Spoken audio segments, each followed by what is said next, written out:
Aujourd'hui, il faut rester mobilisé pour que ce projet soit définitivement enterré, ce projet qui impacte 400 fermes, plus de 1000 hectares de terres agricoles, de bonnes terres agricoles, d'exploitation qui sont viables entre Saint-Étienne et Lyon.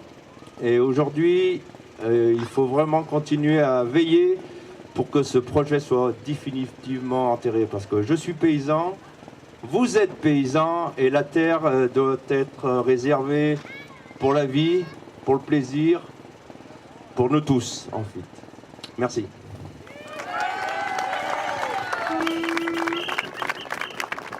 Moi, je suis Guillaume, je suis dans la vie publique, du coup, je suis fonctionnaire. Et du coup, membre du collectif naturaliste, membre de la coordination des opposants à la 45, et aussi membre d'Asso Naturaliste en tant que bénévole. Du coup, la 45, c'est un projet de doublement d'une autoroute existante qui reprend qui est sur le tracé du plateau mornantais, des coteaux du Jarret, qui sont des zones plutôt intéressantes parce que des zones de polyculture élevage et des zones naturelles d'intérêt écologique.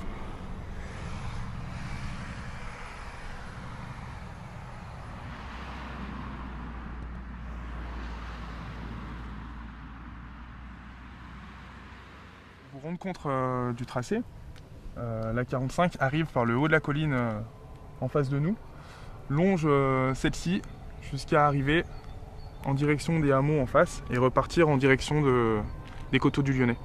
Donc là, à vol d'oiseau, on est à 400 mètres de Montpoulailler à peu près.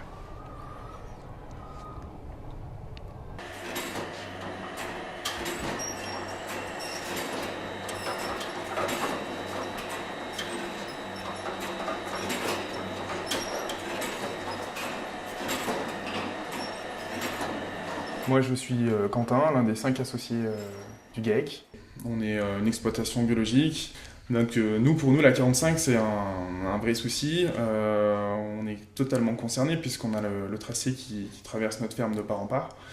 On est mobilisé sur la question là déjà depuis quelques temps.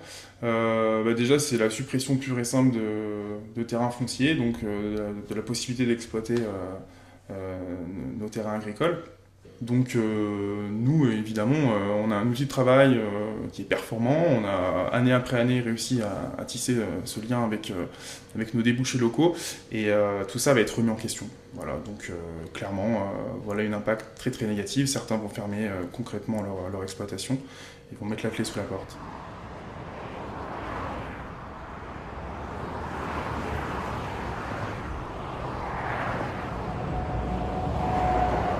Le but du jeu, c'est de désengorger une autoroute en faisant une seconde payante qui vraisemblablement sera peu ou pas utilisée. Après, on en fait une troisième quand la deuxième sera engorgée, ça n'a pas de sens. Pareil, au niveau des espaces naturels, il y a des choses qui sont extrêmement intéressantes. On est sur comme je disais tout à l'heure, des lieux de polyculture élevage, donc du coup avec des milieux assez variés qui permettent à une faune assez riche du coup de perdurer dans cette zone-là, ce qui n'est pas le cas dans d'autres zones du département du coup.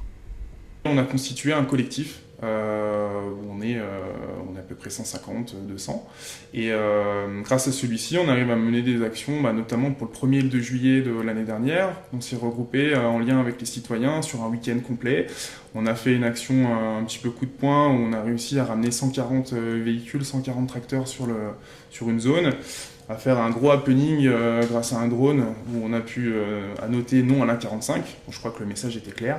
Et sur ce week-end-là d'opposition, on a réussi à réunir 10 000 participants. Le ministère des Transports, donc, avec Elisabeth Borne, a commandité une étude où il a été effectivement acté que la 45 serait reportée. En tout cas, elle est mise au second plan. Elle ne fait pas partie des grands projets à court terme. Et donc derrière, c'est une petite victoire pour nous. Par contre, il est clair et net que tant qu'il n'y aura pas d'abrogation totale du projet, et notamment celui de l'enquête d'utilité publique, on restera mobilisé. Il faut rester vigilant parce que les gens qui sont effectivement pour ce projet sont des institutionnels, sont des gens qui ont des entrées dans les ministères, qui peuvent faire du lobbying pour essayer de pousser à ce que ça se fasse.